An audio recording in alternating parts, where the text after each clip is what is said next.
একাকিত্ব। আমার দূরে কোথাও চলে যেতে ইচ্ছে করে। জীবনের এমন এক পর্যায়ে আছি, কোনো কিছুতেই মন বসাতে পারি না। না বাড়ি, ঘর, না বাহিরে কোথাও, না কর্মস্থল। কোনো কিছুই আর ভালো লাগে না। সবসময় মনটা কেমন জানি উদাসীন হয়ে থাকে। আনন্দে হাসতে ভালো লাগে না, দুঃখে কাঁদতে ভালো লাগে না।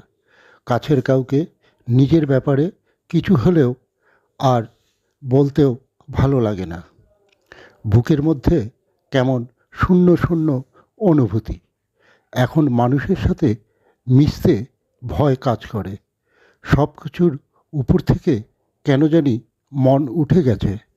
মনে হয় দূরে কোথাও নিরিবিলিতে গিয়ে চুপচাপ বসে থাকি। আমার আর কিছুই ভাল লাগছে